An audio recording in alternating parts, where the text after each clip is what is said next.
It's been making its rounds on Facebook over 48,000 times, and it's raising a lot of eyebrows here at Yuma Sector Border Patrol. People think that they're good parking in the shade on a hot day. That is not always the case. Right now, I mean, there's a lot of cars and a lot of people walking around, but otherwise earlier today it was kind of a ghost town, and that's kind of how a lot of residents described it as well. Good evening, Mark. Now, those two different armed robberies happened on the same night within an hour of each other. Anthony, that suspect, has now been identified as 27-year-old Edward Ornelas Jr. Cool Smiles, along with its management company Benevis, will have to pay nearly $24 million. Officers just told us that he has been treated and released and has now been booked. So the Yuma County Board of Supervisors chose the Yuma native Tim Dunn to fill that vacant seat. While Governor Doug Ducey is expected to be in Yuma later today, Yuma police are still looking for the arsonist responsible for setting the Mesa Heights apartment complex ablaze. Police are still searching for a woman who fled the scene after they hit a Yuma teenager attempting to cross the street. The Arizona Game and Fish Department is boosting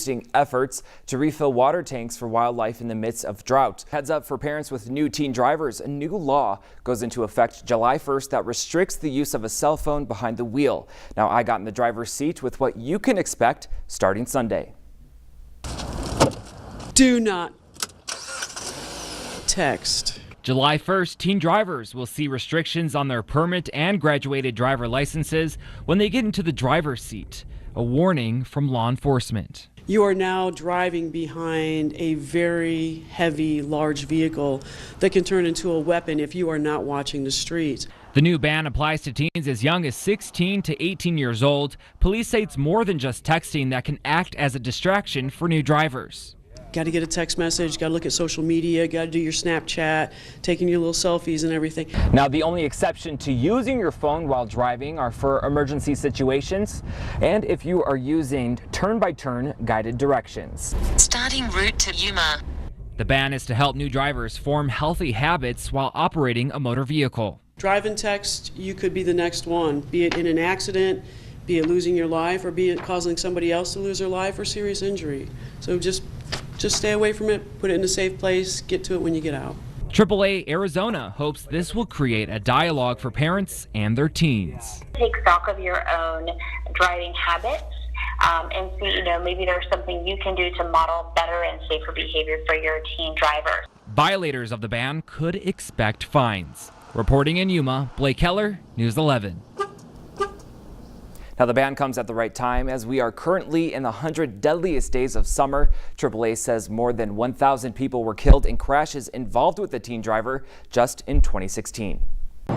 Yeah, Mark, good evening. The story of neighbors helping neighbors holds true in this situation after a housing construction site burst into flames just earlier this morning.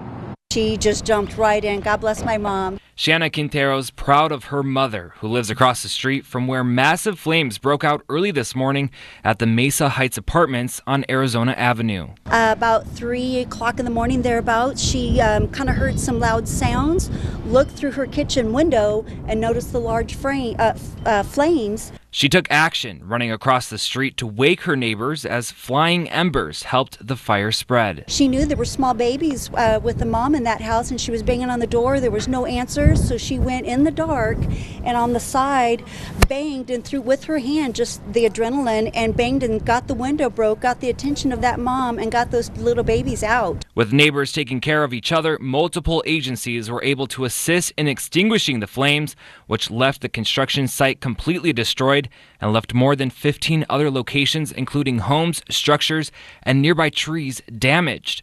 The American Red Cross doing its duty to help, setting up shelter at Gila Vista Junior High for those affected. We've actually contacted 5 families.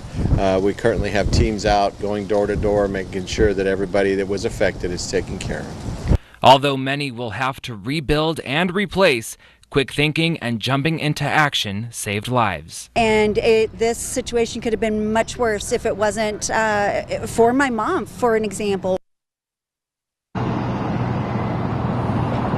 And thankfully there were no injuries, but several families will not be able to reoccupy their homes as investigators continue to find a cause for this fire. Reporting live in Yuma, Blake Keller, 13 on your side.